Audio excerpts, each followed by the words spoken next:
Hello guys, me HK Mishra and welcome you all in yet another session of optics, that is light, lecture number 3 of class 10th CBSE। इससे पहले मैं पिछले 2 lecture में बात कर चुका हूं। पहले लेक्चर में मैंने बात किया था about introduction of this chapter. In second lecture we have talked about plane mirror, है ना। पहले लेक्चर में रिफ्लेक्शन और इस चैप्टर का इंट्रोडक्शन दिया था and in second lecture we have discuss about plane mirror and how images are formed in plane mirror. ठीक है, आज हमारा ये लेक्चर नंबर 3 होने जा रहा है, जिसमें हम बात करेंगे स्फेरिकल मिरर के बारे में। ठीक है, we will talk about spherical mirror in this particular lecture, that is lecture number 3। इससे पहले आपने अभी तक 2 लेक्चर नहीं देखे हैं तो आप YouTube पे सर्च कीजिए लाइट लेक्चर 1 SK मिश्रा। ठीक है, उसी तरीके से similarly light lecture 2 SK Mishra. ठीक है, और आप वहां से वो प्रीवियस 2 लेक्चर देख सकते हैं। और अगर आप केमिस्ट्री के अभी लेक्चर नहीं देख पा रहे हैं तो आप हमारे चैनल को सर्च कीजिए Mahindra's private limited and where you can access the playlist of different physics and chemistry chapters. ठीक है, सो आज यहाँ पे स्फेरिकल मिरर के बारे में बात करने जा रहे हैं। सबसे पहले हम बात करेंगे स्फेरिकल मिरर होता क्या है, इसके क्या क्या प्रॉपर्टीज है, इसमें इमेज ट्रेसिंग देखेंगे, इसके टाइप्स देखेंगे। ठीक है, so let us begin our lecture.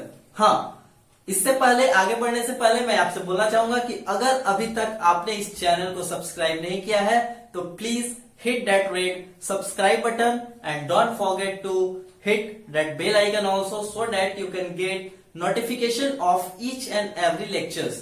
ठीक है, so let us begin our today's lecture। आज बात करने जा रहे हैं स्फेरिकल मिरर की। स्फेरिकल मिरर, आखिर स्फेरिकल मिरर होता क्या है, स्फेरिकल मिरर है क्या। ठीक है, सो इमेजिन एक केस हम मानते हैं जैसे फुटबॉल। ठीक है, हम सभी ने फुटबॉल देखा है, तो हम एक फुटबॉल का केस लेते हैं। जिस तरीके से इस तरीके का स्फीयर एक स्फेरिकल बॉल होता है जिसको हम फुटबॉल बोल रहे हैं, उसी तरीके का मान लेते हैं ट्रांसपेरेंट कांच का, ग्लास का बना हुआ एक बॉल है। ठीक है, सिमिलरली फुटबॉल साइज का एक स्फेरिकल बॉल है जो कि ट्रांसपेरेंट ग्लास का बना हुआ है। ठीक है, उस ट्रांसपेरेंट ग्लास के बॉल को हम लेते हैं और बीच से उसको काट देते हैं। ठीक है, यूनिफॉर्म वे में बीच से उसको काटते हैं। कट करने के बाद देखेंगे क्या कि 2 स्ट्रक्चर मिलेगा इस तरीके का, है ना। जैसे ये हमारा था स्फेयर, बीच से हम कट किए तो हमें इस तरीके का 2 स्ट्रक्चर मिलेगा। ठीक है, 2 स्ट्रक्चर मिला। अब इस 2 कट पीसेस के हेल्प से हम लोग क्या करेंगे, डिफरेंट टाइप्स ऑफ मिरर का फॉर्मेशन करेंगे और वहां पर देखेंगे कि किस तरीके से मिरर बन सकता है और उस मिरर को हम कहते क्या है, वही यहाँ पे देखने जा रहे हैं। ठीक है, सो यहाँ पे मानते हैं ये रहा हमारे पास एक स्फेयर, एक बड़ा सा स्फेयर है। ठीक है, इस स्फेयर में हम क्या करते हैं, इसको यहां से कट कर देते हैं। यहां से ये एक पोर्शन कट करके इधर निकाल लेते हैं, दूसरा एक ये पोर्शन को कट करके हम इधर निकाल लेते हैं। मान लेते हैं ये एक जो कट पोर्शन निकला है वो कुछ इस तरीके का है और एक और जो हमारा कट पोर्शन इधर से निकला है वो कुछ इस तरीके का है। ठीक है, यहां से इस स्फेरिकल बॉल को हमने कट किया तो हमें 2 स्ट्रक्चर इस तरीके से मिले। इधर वाला ये पोर्शन यहां पे आ गया और ये वाला पोर्शन यहां पे आ गया। ठीक है, ये चूंकि एक पहले स्फेयर था, एक स्फेरिकल बॉल था, तो कहीं ना कहीं इसका सेंटर होगा, स्फेयर का सेंटर होगा। इस सेंटर को, सेंटर ऑफ स्फेयर को कई बार नाम दिया जाता है सेंटर ऑफ कर्वेचर। ये जो स्फेरिकल बॉल था उसका एक 3D सेंटर होगा जो बीचों बीच, उस सेंटर को कई बार नाम दिया गया है centre of curvature which is denoted by C। C से उसको डिनोट करते हैं। मान लेते हैं जैसे कि आपने बचपन से पढ़ा होगा कि अर्थ के सेंटर से एक 0 डिग्री मेरिडियन गुजरती है जिसको हम इक्वेटर कहते हैं। क्या, इक्वेटर। इक्वेटर के विषय में पढ़ा होगा कि इक्वेटर जो होता है अर्थ को 2 इक्वल हाफ में डिवाइड करता है। वो एक बीच से लाइन जा रहा है, क्या वो एक्चुअल में जा रहा है? नहीं, वो क्या है, माना गया है, इमेजिन किया गया। तो यहां भी हम मान के चलते हैं एक माना गया है, ये एक कॉन्सेप्ट स्टार्टिंग से ही डेवलप हुआ है कि स्फेरिकल बॉल से, जो स्फेरिकल ट्रांसपेरेंट बॉल हमने लिया था, उसके सेंटर से एक इमेजिनरी लाइन पास हो रहा होगा। ठीक है, ये एक इमेजिनरी लाइन इसके सेंटर से होते हुए इस तरीके से पास हो रहा होगा, डेट इज कॉल्ड एक्सिस, है ना। वहां बोलते हैं ना एक्सिस, अर्थ अपने एक्सिस पे रोटेट कर रहा है, ठीक है। बहुत सारा मेरिडियंस होते हैं, प्राइम और ये बहुत सारे मेरिडियन। तो यहां भी मानते हैं एक इमेजिनरी लाइन जो कि सेंटर से गुजर रहा है, and that imaginary line is called axis. इस लाइन को हम यहां पे भी क्या नाम दिए हैं, axis. But in case of optics, जब यहां पे ऑप्टिक्स का बात करते हैं और वो इमेजिनरी लाइन एक स्फेरिकल बॉल के सेंटर से होकर गुजरती है, तो उस एक्सिस को हम बोल देते हैं प्रिंसिपल एक्सिस। क्या बोल देते हैं, प्रिंसिपल एक्सिस, ठीक है। कई बार हम यहां पर इसको P डॉट ए से रिप्रेजेंट करेंगे, ठीक है।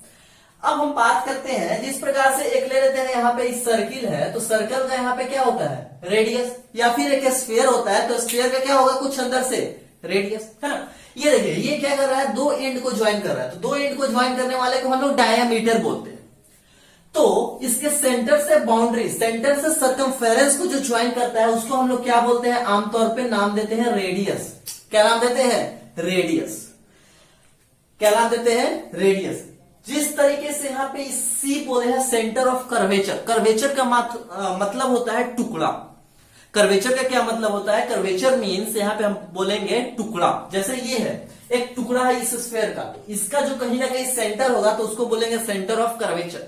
सेम उसी तरीके से ये इसके सेंटर ऑफ कर्वेचर से इसका ये जो बाउंड्री है, इसके बीच का जो डिस्टेंस होता है वो क्या होगा, डायामीटर के आधा होगा। और सर्कल और स्फीयर के केस में हम बोलते क्या है, डायमीटर के जो आधे वाले लेंथ वाले जो लाइंस होते हैं उसको हम लोग क्या बोलते हैं, रेडियस। क्या बोलते हैं, रेडियस। तो यहां भी इसका नाम दिया गया है क्या, रेडियस। बट एक स्पेशल यहां पे इसी को नाम दे दिया गया है जिसको बोलते हैं रेडियस ऑफ कर्वेचर। क्या बोलते हैं, रेडियस ऑफ कर्वेचर, ठीक है। ये हो गया सी, और सी को हम लोग क्या बोल रहे हैं, centre of curvature, centre of curvature. उसी तरीके से रेडियस ऑफ कर्वेचर। अब देखिए ये जो हमने दो पीसेस लिए, दो पीसेस में हम करते क्या है, एक को हम इधर से इनवर्ड साइड से कोटिंग कर देते हैं।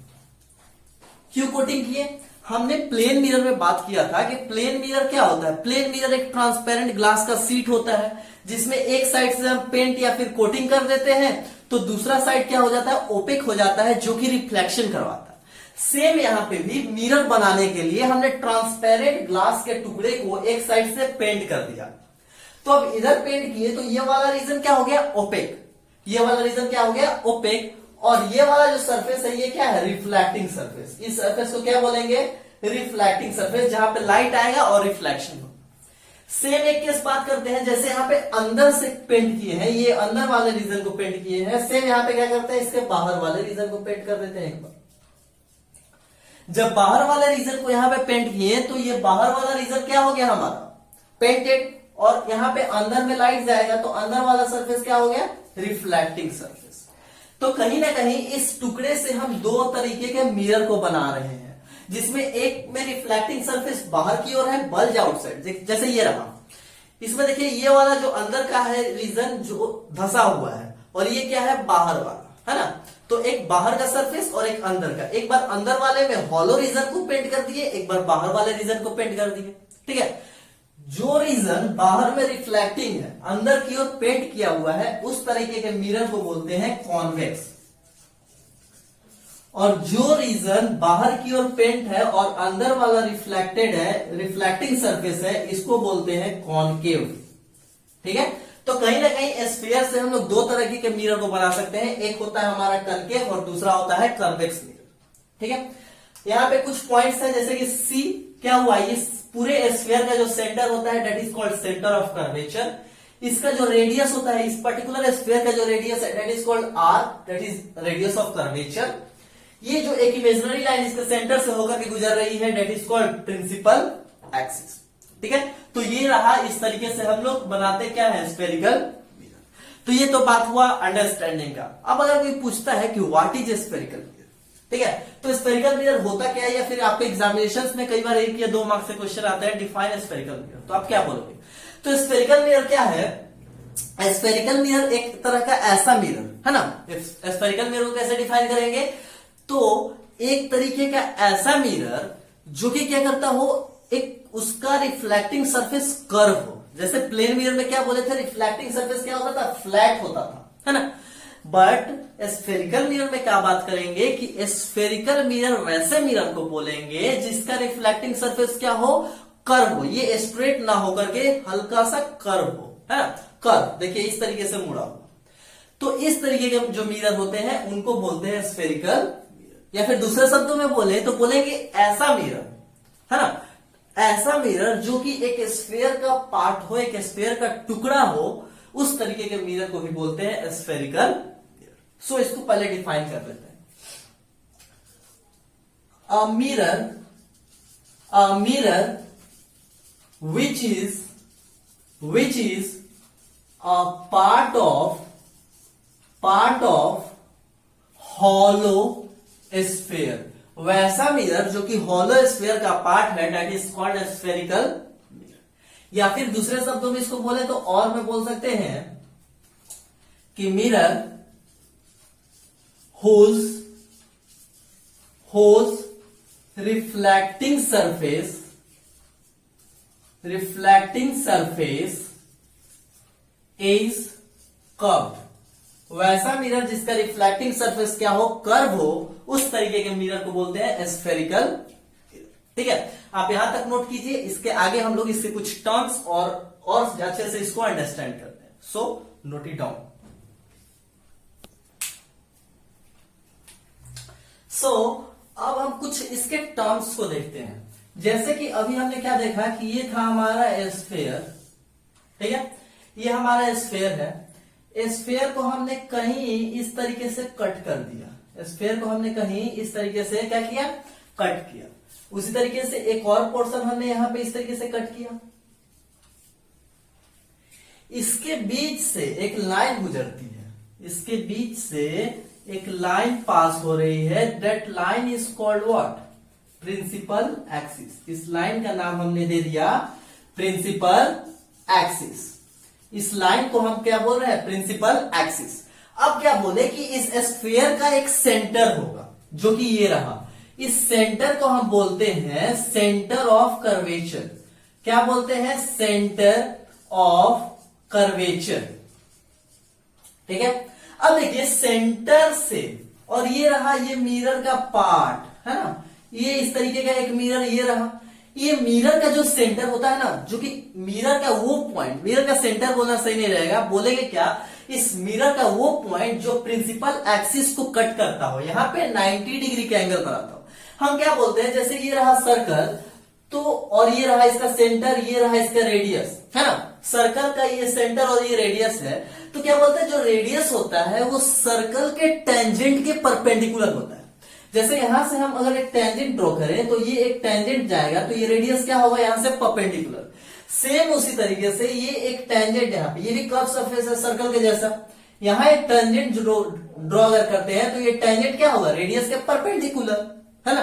तो बोलेंगे क्या, ये मिरर का वो पॉइंट है जो प्रिंसिपल एक्सिस पे लाई करता है, and that point is called pole. जी हाँ, क्या, पोल। इसको क्या बोलते हैं, P फॉर पोल। ठीक है, इसको बोल दिया हमने पोल। अब देखिए सेंटर ऑफ कर्वेचर और पोल के बीच का जो डिस्टेंस होता है, क्या बोले, सेंटर ऑफ कर्वेचर और पोल के जो बीच का डिस्टेंस है, that is called what, radius R. क्या बोलते हैं इसको, radius R, radius of curvature. क्या बोले इसको, R, and R for radius of curvature, radius of curvature. इसका नाम क्या दे दिया, रेडियस ऑफ कर्वेचर। अच्छा, एक ऐसा मिरर था जिसको हमने क्या किया हुआ है, बाहर से पेंट किया हुआ है, और एक मिरर में हमने क्या बात किया, अंदर से पेंट किए हुए हैं। जिस मिरर को हमने अंदर से पेंट किया है, इस मिरर का नाम दे दिए हैं कॉन्वेक्स मिरर। इस मिरर का नाम दे दिए हैं क्या, कॉन्वेक्स मिरर। और वो मिरर जिसका रिफ्लेक्टिंग सरफेस अंदर है और पेंटेड सरफेस बाहर है, क्या बोले, इस पे लाइट जाएगा तो इस रीजन में जाएगा, और बाहर का रीजन को हमने क्या कर दिया, ओपेक बना दिया है। इस तरह के मिरर को बोलते हैं कॉनकेव मिरर, कॉनकेव मिरर। ठीक है, अब बात क्या होता है, देखिए convex mirror and concave mirror, centre of curvature, radius of curvature and पोल।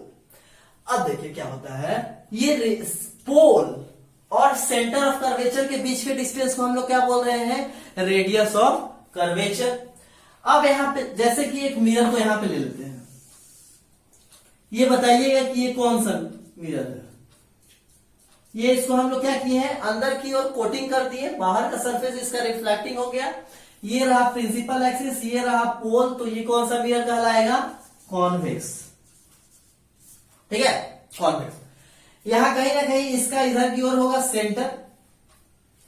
इस सेंटर और पोल के बीच में एक और पॉइंट होता है, जैसे यहां पर मान लेते हैं इसके सेंटर में ये पोल और सेंटर ऑफ कर्वेचर, जिसको रेडियस ऑफ कर्वेचर बोल रहे हैं, रेडियस ऑफ कर्वेचर पे बीचों बीच एकदम सेंटर में एक पॉइंट होता है and that point is called focus.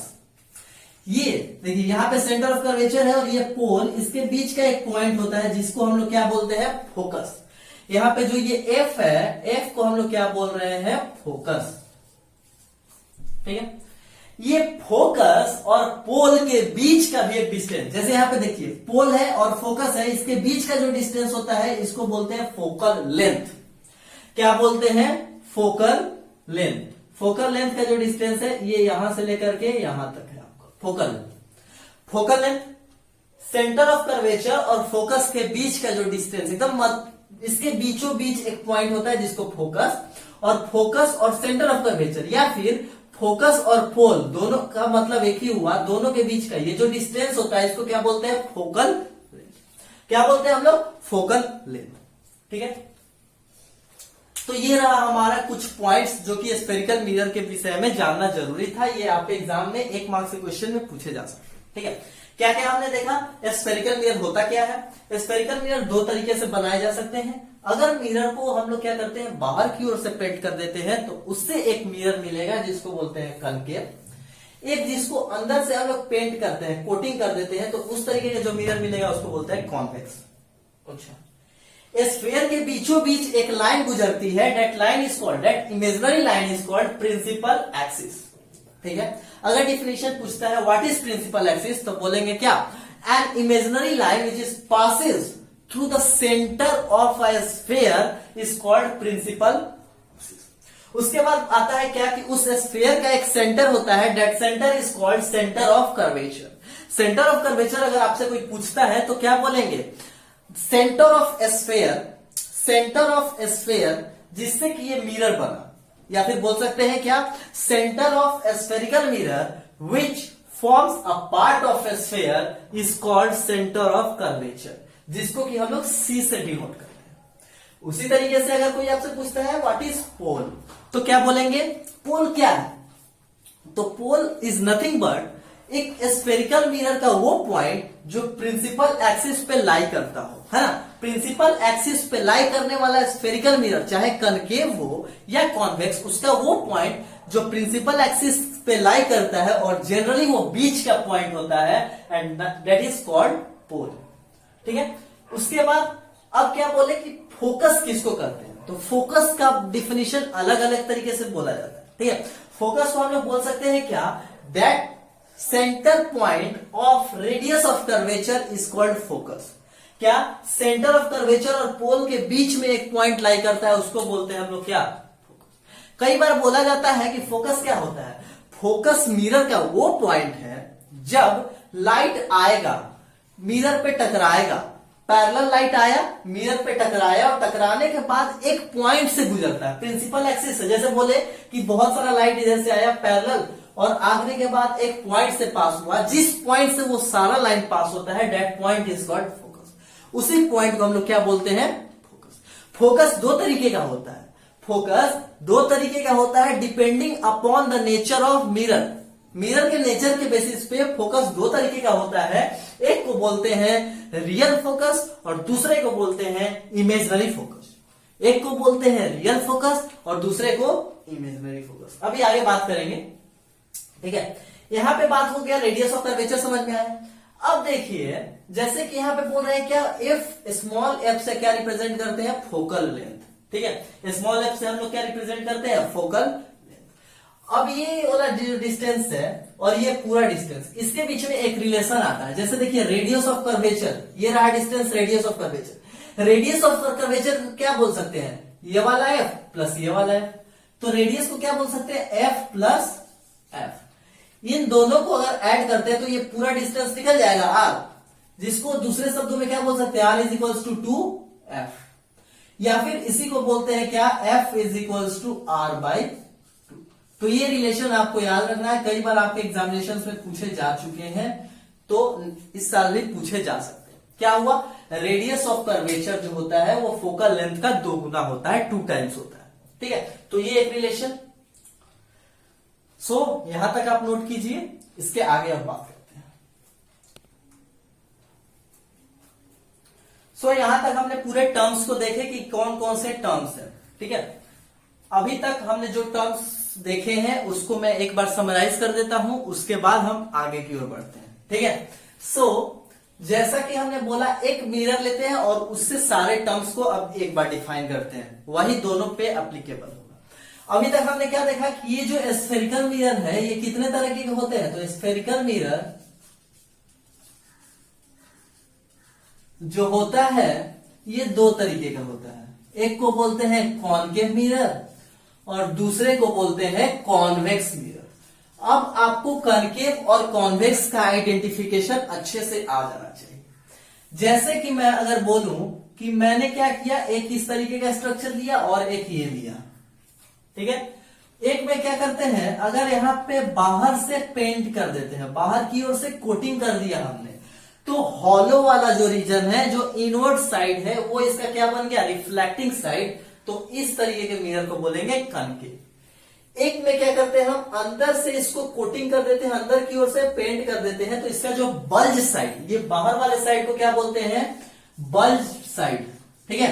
तो इसका जो आउटवर्ड साइड है, बल्ज साइड है, वो क्या बन गया, रिफ्लेक्टिंग सरफेस, और इस तरीके के मिरर को बोलते हैं कॉन्वेक्स मिरर, ठीक है।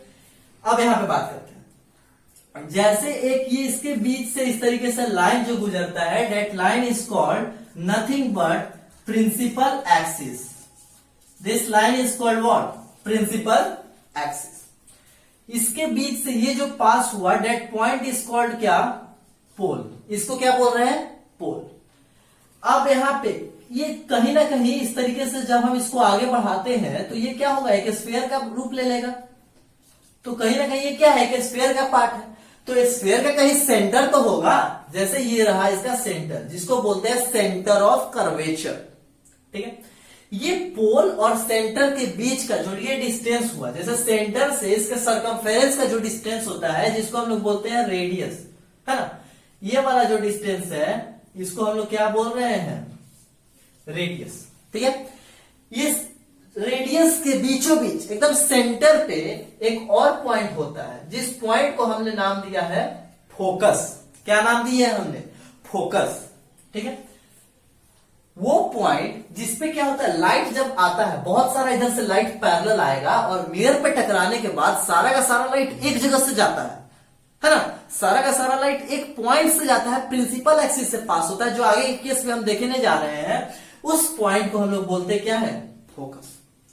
ये पोल और फोकस के बीच का जो डिस्टेंस है, that is called focal length. Small F से दिखाते हैं इसको, ये वाला जो डिस्टेंस है। इसके बाद यहां तक क्लियर हुआ बात। अब क्या बोलते हैं कि इस पे अगर लाइट आएगा इधर से, तो लाइट यहां से ऐसे जाएगा, लाइट ऐसे कुछ जाएगा, लाइट कुछ ऐसे जाएगा, है ना। इस तरीके से लाइट जाएगा। क्या कोई लाइट अगर मान लेते हैं यहां पे आ रहा है, जैसे आ रहा है तो जा रहा है, जा रहा है, जा रहा है, जा रहा है। अगर लाइट को यहां पे आ गया तो क्रॉस कर जाएगा, मिरर से टकराएगा नहीं। उसी तरीके से लाइट ऊपर से पास हो सकता है। तो कहने का मतलब क्या है कि रिफ्लेक्शन पॉसिबल है। अब ये रहा, ये है कुछ, मेरा मान लेते हैं ये मिरर है जिसका इधर से पेंट किया हुआ है, तो ये हो गया कनकेव मिरर। अब लाइट आएगा तो लाइट आएगा, इस पे टकराया टकराया टकराया टकराया, ठीक है, निकल गया। उसी तरीके से ऊपर से निकल गया। तो कहने का मतलब क्या है कि कुछ ही रीजन है जहां से रिफ्लेक्शन पॉसिबल है, और वो जो कुछ रीजन होता है, दैट कुछ रीजन इज कॉल्ड व्हाट, यही वाला यहां से लेकर के ये वाला जो रीजन होता है दैट इज कॉल्ड अपर्चर। इसको हम लोग क्या बोलते हैं? अपर्चर। तो अगर आपके एग्जामिनेशन में क्वेश्चन आते हैं और डिफाइन अपर्चर तो बोलेंगे क्या? रीजन ऑफ अ मिरर, ठीक है, region of a mirror whether concave और कॉन्वेक्स, जहां पर रिफ्लेक्शन पॉसिबल हो दैट इज कॉल्ड व्हाट? ठीक है, तो बोल देंगे क्या? Region of mirror where reflection is possible that region is called aperture. ठीक है, तो ये रहे कुछ पॉइंट्स जो कि हमने देखे। इसके बाद देखेंगे कि कॉन्केव में कैसे कैसे इमेज बनते हैं और कॉन्वेक्स। आपके एग्जामिनेशन के पॉइंट ऑफ व्यू से अब हम लोग नेक्स्ट स्टेप पे जा रहे हैं जो कि क्या है? Ray tracing, image tracing. ठीक है, रे डायग्राम्स के थ्रू इमेज बनाना इन दोनों मिरर का, उसको बोलते हैं क्या है? इमेज ट्रेसिंग और रे डायग्राम्स। ठीक है, तो अब हम देखने जा रहे हैं क्या? रे डायग्राम। सो नोट कीजिए। अब इसके बाद हम बात करने जा रहे हैं रे डायग्राम। ठीक है, तो स्फेरिकल मिरर में अब हमारा जो नेक्स्ट टॉपिक आएगा दैट इज रे डायग्राम। ठीक है, अब रे डायग्राम बनाने के पहले हम कुछ उसके रूल्स हैं और कुछ इसके कैरेक्टरिस्टिक्स हैं उसको देख लेते हैं। उसके बाद हम आगे बढ़ेंगे कि आखिर कौन से ऑब्जेक्ट का इमेज कैसा बनेगा, उसका नेचर, इमेज का बिहेवियर, इमेज का साइज वगैरह सारा कुछ डिस्कस करेंगे। ठीक है, तो सबसे पहले दो नेचर हम बात करते हैं। दोनों मिरर का एक एक नेचर होता है जिसके बारे में मैं बात करता हूं अलग से। एक मैं मान लेता हूं, यहां पे ले लेते हैं, एक ये रहा जिसको मैं क्या करता हूं, इधर से पेंट कर दिया, बाहर से क्या किया? पेंट कर दिया। यहां से एक प्रिंसिपल एक्सिस पास हो रहा है। ठीक है, तो ये कौन सा मिरर है आप लोग बता सकते हैं? Concave mirror. कौन सा मिरर है? Concave mirror. ठीक है, अब तो मिरर पहचानने आ गया कि कौन सा कॉनकेव होगा और कौन कॉन्वेक्स। तो ये मिरर हमारे पास क्या है? Concave mirror. अब यहां पे इसका एक प्रॉपर्टी होता है। ठीक है, क्या प्रॉपर्टी होता है कि इसमें रे कहीं से भी आते हैं ना, जैसे यहां से बहुत सारे रे अगर इस तरीके से पैरेलल आते हैं, इसके ये प्रिंसिपल एक्सिस के रे अगर पैरेलल जाते हैं और जाने के बाद जब ये मिरर पे टकराते हैं तो ये क्या करता है कि सारे लाइट्स को, सारे रेस को एक सिंगल पॉइंट पे ला करके मिला देता है। ये इस मिरर का नेचर है, ये इस मिरर का नेचर है, ये कॉनकेव मिरर का नेचर है कि इस पे जितने भी लाइट पड़ते हैं उस सारे लाइट्स को एक सिंगल पॉइंट पे मिला देता है। और इस नेचर को हम लोग बोलते क्या है? Converging nature. क्या बोलते हैं? कन्वर्जिंग, है ना, कन्वर्ज करवाता है। डेट मीन्स की क्या? कन्वर्जिंग क्या होता है? कन्वर्जिंग रेज किसको कहते हैं? जब इनफाइनाइट डायरेक्शन से लाइट आए और एक सरफेस पे टकराने के बाद सब एक पॉइंट पे जाकर के मिल जाए, that process is called converging, और उस रेस को बोलते हैं कन्वर्जिंग रे या फिर कन्वर्जेंट रे। ठीक है, क्या किया? कॉनकेव मिरर का एक ऐसा नेचर जिसमें कि अगर प्रिंसिपल एक्सिस के पैरेलल बहुत सारे रेज आते हैं तो मिरर पे टकराने के बाद वो सभी के सभी क्या होते हैं? फोकस से एक पॉइंट से पास होते हैं जो कि प्रिंसिपल एक्सिस पे होता है, और उसी पॉइंट को हम लोग बोलते हैं फोकस। अब देखिए, चूंकि ये वाला जो साइड है, ये जो अंदर का साइड है, इसका इनवर्ड साइड है, ये कॉनकेव के केस का क्या है? Real side. क्यों रियल साइड? क्योंकि यहां पे क्या देखने को मिल रहा है कि सारे रेस जा रहे हैं और एक्चुअल में आगे आकर के कट कर रहे हैं, एक्चुअल में आ रहे हैं। तो यहां पे जो इमेज बनेगा वो कैसा बनेगा? रियल। जैसे कि हमने क्या किया था, प्लेन मिरर में हमने बात किया था, तो वहां पे देखे थे क्या, जब हम इमेज बना रहे थे तो किसी भी ऑब्जेक्ट से डायरेक्ट कट करता हुआ रे नहीं मिल रहा था, उसको हमें एक्सटेंड करना पड़ता था। तो उस केस में हमें क्या मिला था? वर्चुअल इमेज देखने को। प्लेन मिरर में क्या मिलता है? हमेशा वर्चुअल इमेज। बट यहां पे क्या देखते हैं कि रे जो आता है मिरर पे टकराने के बाद एक्चुअल इसका कटिंग होता है, तो एक्चुअल कटिंग के वजह से जो इमेज बनता है उस इमेज को क्या बोलते हैं? रियल। ठीक है, तो चूंकि इसके पॉइंट पे एक्चुअल में रेज कट करते हैं तो इस तरीके के फोकस को क्या बोलते हैं? Real focus. क्या बोलते हैं? Real focus. जैसा कि हमने थोड़ी देर पहले बात किया था, क्या बोले थे कि फोकस दो तरीके का हो सकता है, तो उसमें जो पहला टाइप आएगा वो क्या आएगा? Real focus. तो आपके एग्जामिनेशंस में ये भी आते हैं कि फोकस कितने तरीके के होते हैं, तो एक होता है रियल फोकस और दूसरा होता है वर्चुअल फोकस। रियल फोकस का मतलब क्या हुआ? रियल फोकस का मतलब ये हुआ कि वो पॉइंट प्रिंसिपल एक्सिस का जहां पे रे आए, मिरर पे टकराने के बाद एक्चुअल में उस पॉइंट पे कट करे, that point of cutting, that point of intersection is called focus. और कनकेव के केस में वो फोकस कैसा होता है? रियल। सेम उसी तरीके से एक और हम बात कर लेते हैं, ये रहा, और जिसको हमने क्या किया, एनोड साइड से कोटिंग कर दी, तो ये प्रिंसिपल एक्सिस के पैरेलल। अब इधर से लाइट तो आएगा नहीं, क्योंकि इधर से लाइट आएगा तो क्या होगा, कोई इफेक्ट इस पे नहीं पड़ेगा, क्योंकि अंदर से हमने क्या कर दिया है, पेंट कर दिया। अब इस दीवार पे लाइट आएगा तो क्या यहाँ पे इसके पीछे या फिर यहाँ पे कोई इमेज बनने जा रहा है? नहीं, यहाँ पे रिफ्लेक्शन, रेगुलर रिफ्लेक्शन पॉसिबल नहीं है। तो क्या होगा, रिफ्लेक्टिंग साइड में रे को टकराना होता है, तो रेज आती है प्रिंसिपल एक्सिस के पैरेलल इस तरीके से। तो क्या होता है, रे जब आती है तो ये इसको फोकस पे जाना चाहती है ताकि वहां पे इमेज बनेगा, बट इसका नेचर क्या होता है, डाइवर्जिंग। यहाँ पे जो रेज आता है ये क्या होता है, इधर ऐसे निकल जाता है, ये ऐसे इधर ऐसे ऐसे निकल जाता है, सारा रेज कुछ इस डायरेक्शन में बिखर जाता है। आया और मिरर पे टकराने के बाद बिखर गया। तो मिरर पे टकराने के बाद बिखर गया, तो अब अगर कोई बंदा मिरर के पीछे खड़ा हो और इस तरीके से देखने की कोशिश करे कि अच्छा ये कहां जा रहा है, तो क्या लगेगा कि कहीं ना कहीं ये ऊपर से ऐसे निकलते हुए जा रहा है। उसी तरीके से ये यहां से देखेंगे तो क्या लगेगा कि इससे देखो ये दिखाई दे रहा है कि जा रहा है, जैसे यहां से देखेंगे कि यहां से इस तरीके से ये निकल करके जा रहा है। इसका मतलब क्या लगता है कि ऐसे जा रहा है तो कहीं ना कहीं ये इधर से आ रहा होगा, है ना। तो इसको हम देखते हैं कि एक्सटेंड करके देखते हैं कि आखिर होता क्या है। तो जब हम इसको मिरर के पीछे इस तरीके से एक्सटेंड करते हैं तो देखते क्या है कि अरे ये जैसे यहां पे कट कर रहा था यहां भी कट करता है, मगर रियल में कट नहीं कर रहा। ये माना गया है कि कट कर रहा होगा क्योंकि इधर तो ये ऐसे मिल रहा है। अब जैसे कि एग्जांपल देते हैं, मैथ में आप लोग पढ़े होंगे पैरेलल लाइंस। तो पैरेलल लाइंस में क्या बात करते हैं कि ये वाला जो डिस्टेंस होता है कहीं भी चले जाइए वो इक्वल होता है ना। ये दोनों के बीच का डिस्टेंस क्या है, इक्वल। अगर कोई इस तरीके का लाइन बना दे तो क्या बोलेंगे कि ये जब आगे बढ़ेगा तो इस तरीके से ये फैलता चला जाएगा, और अगर पीछे जाएगा तो कहीं ना कहीं एक पॉइंट पे मिल सकता है ना। तो सेम उसी तरीके से इसको जब हम लोग पीछे करके देखें तो लगा कि यहां पे मिल रहा होगा।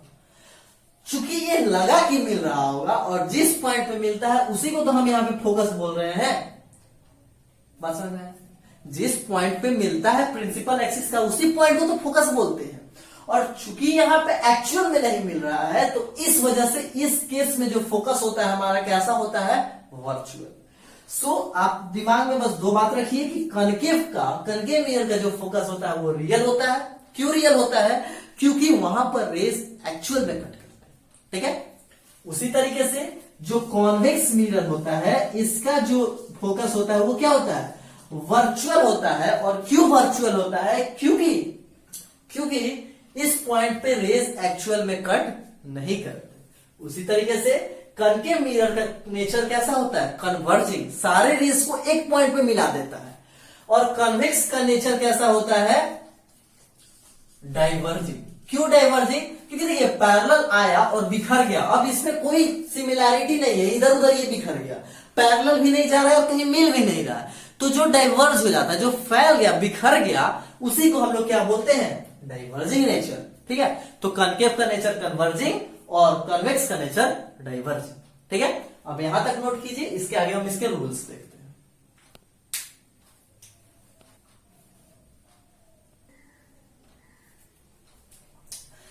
अब रे डायग्राम बनाने के पहले हम बात करते हैं कुछ रूल्स, है। व्हाट आर द रूल्स जिसके हेल्प से हम क्या कर सकते हैं, किसी भी तरीके के ऑब्जेक्ट, चाहे वो कनकेव के सामने रखा हो या कॉन्वेक्स के सामने रखा हो, उसका हम लोग क्या कर सकते हैं, इमेज बना सकते हैं। और हम फाइंड आउट कर सकते हैं कि आखिर उसका जो इमेज बना उस इमेज का नेचर क्या है ना। तो उसके लिए कुछ रूल्स है। तो यहाँ पे रे डायग्राम के कुछ रूल्स हम लोग देखने जा रहे हैं, जिसमें सबसे पहला आएगा रूल नंबर 1। देखते हैं, ठीक है। तो उसमें हम बात करते हैं, एक मान लेते हैं ये मिरर हमने ले लिया, जिसको हमने क्या कर दिया, बल्ज साइड, आउटवर्ड साइड से हमने क्या कर दिया, इसको पेंट कर दिया, और यहां से एक प्रिंसिपल एक्सिस जा रहा है। तो सबसे पहला जो नियम कहता है, पहला रूल क्या कहता है कि every rays which are coming parallel to principal axis, सारे रेज जो कि प्रिंसिपल एक्सिस के पैरेलल आ रहे हैं, ये इस तरीके से हम दो लेते हैं। मिनिमम आपको इस स्लाइड के पूरे चैप्टर में कहीं भी अगर डायग्राम बनाना होगा, रे डायग्राम, तो मिनिमम कितने रेज की आवश्यकता पड़ेगी, जरूरत पड़ेगी? 2 rays. Minimum 2 rays are required to form any kind of image of any object whether the mirror is spherical और प्लेन। ठीक है, सो हमने 2 रेज ले लिया, दोनों रेज पैरेलल आ रहे हैं। ये प्रिंसिपल एक्सिस है, प्रिंसिपल एक्सिस के पैरेलल आ रहे हैं। ये पैरेलल आने के बाद मिरर का पहला लॉ ये कहता है कि ये क्या होंगे कि पैरेलल जो भी रेज आएंगे वो टकराने के बाद, मिरर पे टकराने के बाद कुछ इस तरीके से पास होंगे, और जिस पॉइंट पे पास होंगे उस पॉइंट को उन्होंने बोला फोकस। तो इस लॉ को कैसे हम समराइज कर सकते हैं? तो इसको बोल सकते हैं all the rays coming parallel to principal axis after striking the surface it passes or appears to be passing, passes और appears to be passing। passes यहां पे पास हो रहा है, और appear होता है किस केस पे? कॉन्वेक्स केस में। अभी देखेंगे कॉन्वेक्स केस में क्या होता है, appear होता है कि पास हो रहा होगा, एक्चुअल में नहीं होता है ना। तो वो क्या होता है कि all the rays coming parallel to principal axis after striking the surface it passes through a point, that point is called focus। तो पहला नियम याद रखना है आपको, क्या कि रे डायग्राम बनाते समय एक रे को पैरेलल लाना है, और जो कि कहां से पास करेगा, टकराने के बाद फोकस से पास करेगा। ये रहा सेम। ये तो रहा कनकेव का। दूसरा एक और बात कर लेते हैं किस चीज का, हम लोग कॉन्वेक्स का।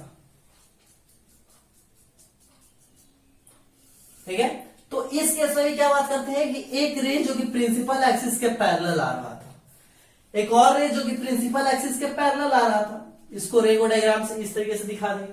अब क्या होगा, चूंकि यहां पे तो पेंट कर दिया तो लाइट तो आगे जा नहीं सकती, फोकस तो इसका इधर है ना। क्यों फोकस इधर है? क्योंकि इसको जब हम पढ़ाएंगे इस तरीके से, तो जो ये नया एक स्फीयर बनेगा, स्फीयर का सेंटर तो इधर होगा ना, कि कहीं ऐसा तो होता नहीं है कि ये रहा सर्कल, सेंटर इधर बाहर है कहीं नहीं, तो सेंटर तो आगे होगा, जिधर सेंटर होगा उसी साइड में फोकस होगा। तो रे को तो आगे जाना चाहिए, बट जाएगा नहीं। क्यों? क्योंकि इसको पेंट कर दिया। समझ में? तो क्या होगा कि ये रे कुछ इस तरीके से निकल जाएगा, ये रे कुछ इस तरीके से निकल जाएगा, बट इसको क्या आता है कि लगता है कि ये कहीं पीछे से आ रहा होगा, और कहां से आ रहा होगा, तो फोकस से। कहां से आ रहा होगा, तो फोकस से आ रहा होगा। वही अभी हमने बोला, क्या बोला कि all the rays coming parallel to principal axis after striking the surface it passes through focus or appears to be passing from focus। ठीक है, appears to be passing from focus। ठीक है, तो ये रहा फर्स्ट रूल, इसको note कीजिए। इसके बाद बात करेंगे सेकेंड रूल। सो अब सेकेंड रूल, तो सेकेंड नंबर पे बात करते हैं। क्या एक और हम लोग केस ले लेते हैं किस चीज का, कनकेव का। एक ये लिया जिसको हमने क्या कर दिया, आउटवर्ड साइड से इसको कोटिंग कर दी, तो इसका इनवर्ड साइड रिफ्लेक्टिंग। अब समझ में आ रहा है कि कौन कनकेव और कौन कॉन्वेक्स। एक क्या करते हैं, यहां से प्रिंसिपल एक्सिस ले लेते हैं, बीच से पास हो रहा है एक इमेजिनरी लाइन जो कि क्या है, प्रिंसिपल एक्सिस। पहला केस क्या बात की है कि all the rays coming parallel to principal axis after reflection it passes or appears to be passing from focus। Second point करता है कि यहां पे मान लेते हैं फोकस है, कोई एक रे जो कि फोकस से पास होता है, और फोकस से पास होने के बाद मिरर पे जाता है। तो जब कोई एक रे इस तरीके से जाता है, फोकस से होके निकलता है, मिरर पे जाता है, तो after striking the mirror, mirror पे टकराने के बाद वो क्या हो जाता है, प्रिंसिपल एक्सिस के पैरेलल चला जाता है। उसका उल्टा कन्वर्स है। This second rule is just converse of first. ठीक है, फर्स्ट का ये कन्वर्स है, जो कि कहता क्या है कि rays after passing from focus, जब वो स्ट्राइक करता है सरफेस को, तो after striking it becomes parallel to principal axis. उसी तरीके से सेकेंड केस हम बात कर लेते हैं। यहां पे ये ले लेते हैं जिसमें हमने क्या कर दिया, अंदर की ओर से पेंट कर दिए, कोटिंग कर दी, तो बाहर का साइड इसका क्या हो गया, रिफ्लेक्टिंग। यहां पे ये लिया हमने प्रिंसिपल एक्सिस। इस पे अगर हम बात करते हैं कि इसका फोकस कहां होगा, अब इधर होगा या फिर इधर होगा, कई बच्चों के मन में ये डाउट आएगा क्या कि अगर फोकस इधर होता है, फोकस को तो इधर ही होगा, क्योंकि फोकस इधर रहेगा तब तो लाइट यहां पे जाएगा। अगर फोकस यहां पे होगा तो लाइट जाएगा, लेकिन जाएगा कहां, इधर तो ओपेक है ना। तो कई बच्चे सोचेंगे कि फोकस इधर होगा, क्योंकि इधर तो ओपेक बना दिया हमने पेंट करके। ठीक है, तो सही सोच रहे हैं कि फोकस, आप जो सोच रहे हैं क्या कि फोकस इधर होगा, तो ये बिल्कुल गलत है। अगर आप सोच रहे हैं कि फोकस इधर होगा तो इट इज राइट। क्यों राइट? क्योंकि अगर हम इसको यहां पे इधर से बढ़ा रहे हैं तो क्या होगा, कहीं ना कहीं सेंटर इधर होगा, और जहां सेंटर होता है स्फीयर का उसी साइड में ना फोकस होता है। तो ऑलवेज फोकस जब भी होगा तो कहां होगा, ये कर्व सरफेस के अंदर में होगा हमेशा, चाहे कनकेव हो या फिर, तो फोकस यहां पे है। अब बात करते हैं, यहां से कोई एक लाइट ऐसे इस तरीके से निकला और निकलने के बाद ये मिरर पे पड़ा, तो मिरर पे पड़ेगा तो क्या ये बाहर की ओर ऐसे जाएगा, ऐसे क्या ये बाहर की ओर जाएगा, इस तरीके से वो बाहर की ओर नहीं जाता है। क्या होता है कि रे को इधर से आता हुआ ऐसे आता है, ठीक है, लगता है कि इस तरीके से हो रहा होगा। जैसे कोई एक यहां से जाता है, यहां से जाने के बाद जब ये देखता है तो लगता है क्या है कि यहां से निकल रहा होगा। कहां से निकल रहा होगा, ये फोकस, कहां से निकल रहा होगा, फोकस से। और जब ये इस तरीके से होता है तो उसके बाद ये हुआ, इसका डायरेक्शन मान लिया जाता है। ये वाला जो सोच रहे हैं कि फोकस यहां पर है तो लाइट को यहां, तो लाइट यहां पर दीजिएगा तो कहां जाएगा, तो फोकस का लाइट कुछ इस तरीके से आता है, और जब ये इस तरीके से फोकस पे जैसे ही पास करता है तो फोकस के बाद इसको कहां जाना होता है, पैरेलल। तो ये यहीं से क्या हो जाता है, घूम जाता है और प्रिंसिपल एक्सिस से क्या हो जाता है, पैरेलल चला जाता है। ठीक है, तो ये रहा दो केस। पहला केस हमने क्या बोला था कि पैरेलल जब भी आता है प्रिंसिपल एक्सिस के तो after striking the surface focus से पास होता है। दूसरा केस क्या बोलेगी, जब फोकस से पास होता है तो क्या होता है, पैरेलल होता है। थर्ड केस हम लोग क्या बोलते हैं कि एक फिर से ले लेते हैं मिरर, कनकेव, ये ले लेते हैं प्रिंसिपल एक्सिस। ठीक है, अब क्या होगा यहां पर कि जब भी रेस, अब फोकस का बात नहीं करते, अब बात करते हैं सेंटर ऑफ कर्वेचर का। जब भी कोई रेस सेंटर ऑफ कर्वेचर से पास होता है, कहां से पास होता है, सेंटर ऑफ कर्वेचर से, तो इस तरीके से जब कोई रेस पास होते हुए जाता है मिरर पे तो यहां पर कोई किसी तरीके का रिफ्लेक्शन नहीं होता। एक केस से आप लोग याद कीजिए, किस चीज का, ये सरफेस जो बनाए थे यहां पर एक नॉर्मल हुआ करता था, और जब भी कोई लाइट नॉर्मल के थ्रू आता था तो उसी पाथ पे ये लौट जाता था। सेम ये भी केस क्या होता है, सेंटर ऑफ कर्वेचर और ये मिरर का क्या, कि जब कोई rays of light centre of curvature से मिरर पे जाकर के स्ट्राइक करता है तो जिस रास्ते वो जाता है उसी पाथ पे क्या होता है, दैट मीन्स तीसरा लोग हम लोग डिफाइन कर सकते हैं कि when a ray of light which passes through centre of curvature after striking the surface it retraces it's on path, ये अपने खुद के पाथ पे वापस चला आता है। एक और बात कर लेते हैं यहां पर कॉन्वेक्स का, ये रहा, यहां पर इसका होगा फोकस, ये रहा इसका सेंटर ऑफ कर्वेचर। अब क्या होगा कि एक रे ऑफ लाइट जो कि यहां से इस तरीके से लगेगा कि आ रहा है कहां से, सेंटर ऑफ कर्वेचर से, तो जब कोई ray of light centre of curvature पे जाता है तो क्या बोलते हैं कि उसी पाथ पे वो क्या होता है, वापस। तो क्या हुआ कि सेंटर ऑफ कर्वेचर से गया तो उसी पाथ पे वापस आया, सेंटर ऑफ कर्वेचर पे जाता हुआ दिख रहा था और फिर उसी पाथ पे आता हुआ भी दिखाई दे रहा था। इस केस में दिखाई क्यों दे रहा था, मतलब ऐसा इमेजिन कर रहे हैं हम लोग, बिकॉज इस तरीके के मिरर का नेचर क्या है, डाइवर्जिंग, और ये इमेज कैसा बनाता है, तो वर्चुअल। ठीक है, सो ये तीन केस, एक केस और है, इसके बाद हम लोग रे डायग्राम देखेंगे। सो अब हम बात करते हैं क्या, लास्ट रूल, रूल नंबर 4। ठीक है, रूल नंबर 4, एक मिरर ले लेते हैं, ये रहा, इसको बाहर से हम लोग इस तरीके से पेंट करके बनाए, कौन सा मिरर, कॉनकेव मिरर। अब यहां पे क्या हुआ, प्रिंसिपल एक्सिस पास हो रहा है, समझ में आ रहा है। अब यहां पे फोकस था, ये था सेंटर ऑफ कर्वेचर। याद कीजिए वो जब हम लोग प्लेन मिरर में बात किए थे, प्लेन मिरर में हम लोग क्या बात किए थे कि ये था नॉर्मल, तो जो एक इंसिडेंट रे ऑफ लाइट आता था वो नॉर्मल के साथ क्या करता था, आई एंगल बनाता था, फिर आर एंगल बनाते हुए निकल जाता था, जहां पर angle I is equal to angle R. Second law of reflection, laws of reflection में बात किए थे हम लोग। ठीक है, तो यहाँ पे हम लोग क्या बोलते हैं, जैसे थोड़ी देर पहले अभी हमने इसी लेक्चर में बात किया है कि ये पॉइंट को बोलते हैं पोल। और पोल क्या होता है, जैसे यहाँ पर एक टेंजेंट है जो कि क्या होगा, प्रिंसिपल एक्सिस के परपेंडिकुलर। सेम ये वाला केस, ये नॉर्मल जैसे सरफेस के परपेंडिकुलर था तो इसको मान लेते हैं सरफेस, और टेंजेंट एक लाइन, दोनों एक दूसरे के क्या होगा, परपेंडिकुलर। तो यहां पर एक रे आया और आकर के डायरेक्ट, इस पर ना फोकस से गया, ना पोल से गया, ना पैरेलल आया और आकर के डायरेक्ट स्ट्राइक करता है ऑन पोल ऑफ मिरर। तो मिरर के पोल पे आएगा तो एंगल आई बना के आएगा। तो क्या करेगा कि यहां पर वो लॉज ऑफ रिफ्लेक्शन को फॉलो करते हुए ये यहां से इस तरीके से पास हो जाएगा।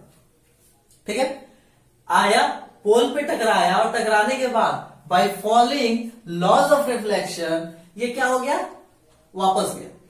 जहां पर एक कंडीशन अप्लाई होगा, angle I is equals to angle R. ये कंडीशन सेटिस्फाई होना चाहिए, तब जाकर के ये रूल एप्लीकेबल होगा। दूसरा यहीं पे बात कर लेते हैं एक और केस का। एक और ट्रांसपेरेंट ग्लास का टुकड़ा लिया और इसको अंदर से पेंट करके बनाया एक दूसरे तरीके का मिरर, जिसका नाम आप बोलेंगे क्या है, कॉन्वेक्स। बिल्कुल सही, ये रहा इसका प्रिंसिपल एक्सिस। अब क्या होगा, इसका तो जैसे हम बोल रहे थे फोकस तो इधर ही होगा, सेंटर ऑफ कर्वेचर भी इधर ही होगा। पोल कहां होगा, पोल इधर होगा या फिर इधर होगा, पोल इस साइड होगा या फिर इस साइड। तो देखिए पोल होता है एकदम सेंटर पे होता है ना, सरफेस पे होता है पोल। पोल कहां होता है, सरफेस पे, ये मिरर के सरफेस पे। तो ये रहा क्या, पोल। तो इस केस में भी एक लाइट आएगा, पोल पे इस तरीके से टकराएगा, जो कि एंगल आई बनाएगा और एंगल आर बनाते हुए वापस निकल जाएगा। यहां पे भी वही condition, angle I is equals to angle R. और ये रहा हमारा फोर्थ रूल। तो हम इस चैप्टर में जब आगे रे डायग्राम देखेंगे तो इस रे डायग्राम में यही 4 रूल्स फॉलो होंगे। ठीक है, पहला रूल हमें याद होना चाहिए, जो कि है क्या, कि रे जो होता है पैरेलल अगर आएगा तो फोकस से पास करेगा। सेकेंड रूल क्या कहता है कि जब रे फोकस से होते हुए निकलेगा तो वो पैरेलल हो जाएगा। थर्ड रूल क्या कहता है कि वो जो रे ऑफ लाइट है वो अगर सेंटर ऑफ कर्वेचर के थ्रू आ रहा है तो वो उसी पाथ को रिट्रेस करेगा। टकराता है तो वो प्रिंसिपल एक्सिस के साथ जितना एंगल बनाते हुए, यहां जितना थीटा एंगल बनाते हुए आएगा उतना ही एंगल, सेम एंगल बनाते हुए वापस निकल जाए। तो ये 4 रूल। और इसके आगे अभी हम लोग देखते हैं रे डायग्राम इन कॉनकेव मिरर। ठीक है, सो नोट कीजिए।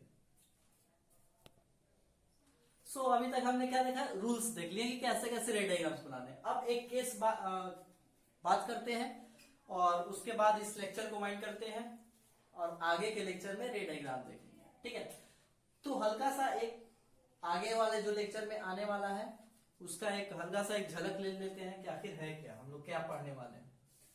तो एक मान लेते हैं, ये एक मिरर लेते हैं, एक टुकड़ा लिए स्फेरिकल ग्लास का, जिसको हम लोग क्या किए कि बाहर के साइड से इसका पेंटिंग कर दिए।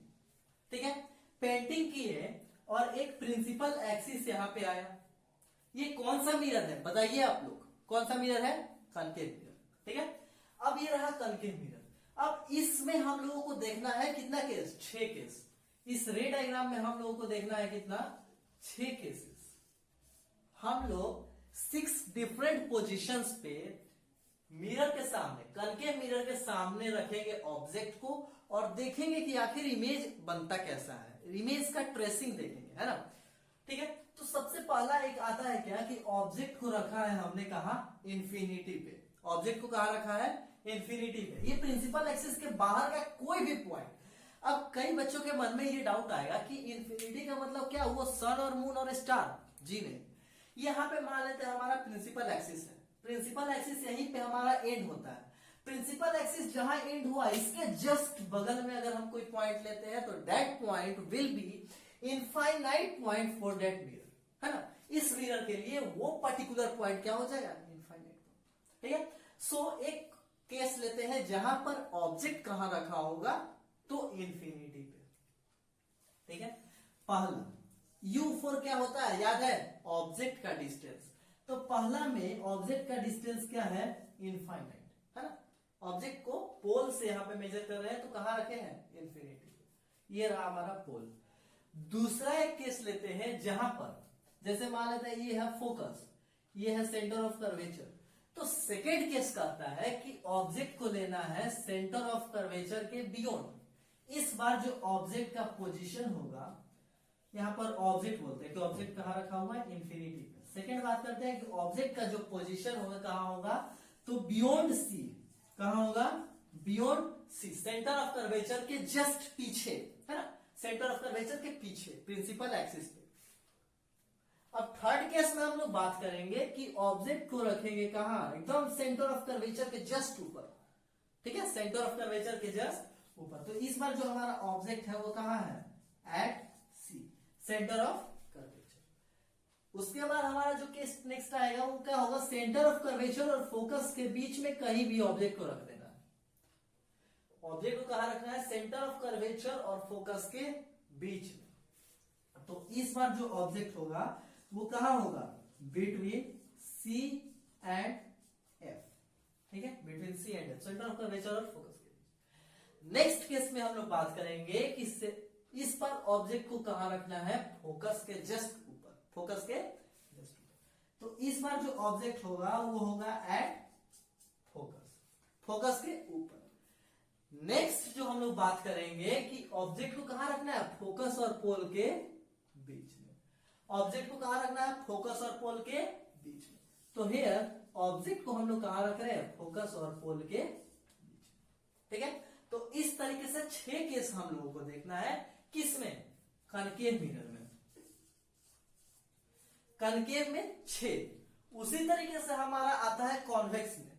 जैसे एक ये मिरर लेते हैं हम लोग, इसका ये रहा प्रिंसिपल एक्सिस, अंदर से पेंट करके इसको बना दिया हमने क्या, कॉन्वेक्स। इसको हमने क्या बना दिया, तो कॉन्वेक्स केस में जो आता है, जैसे यहां पे आया कितना case, 6 case, first, second, third, fourth, fifth and sixth.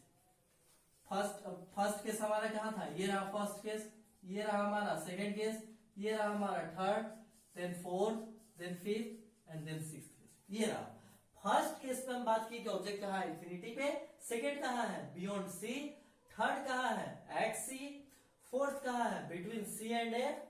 और फिफ्थ कहां है, फोकस के ऊपर। और सिक्स्थ कहां है, फोकस और पोल के बीच। उसी तरीके से कॉन्वेक्स मिरर के केस में क्या है कि 2 केस यहां पे देखना है। यहां 6 केस हम लोग पढ़ेंगे और यहां पे क्या देखेंगे, 2 केस।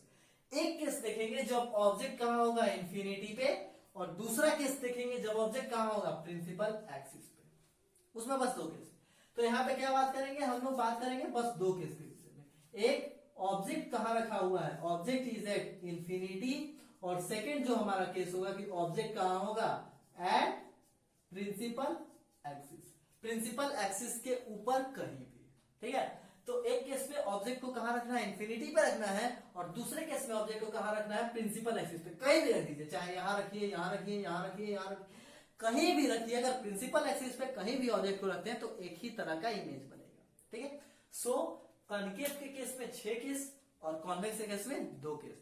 अब कैसे कैसे बनता है, जब ऑब्जेक्ट को इंफिनिटी पे रखते हैं तो इमेज कहां बनेगा, किस तरीके का बनेगा, ये सारा आप लोग पढ़ के आइए, हम नेक्स्ट लेक्चर में बात करेंगे। सो ये रहा हमारा थर्ड लेक्चर, यही हम अपने आज के लेक्चर को समाप्त करते हैं।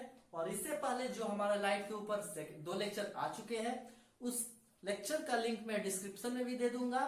और ये चैनल पे हमारा प्लेलिस्ट बना हुआ है, आप इस लेक्चर को, पहले वाले 2 लेक्चर को देखिए और साथ ही साथ ये तीसरे लेक्चर को देखिए।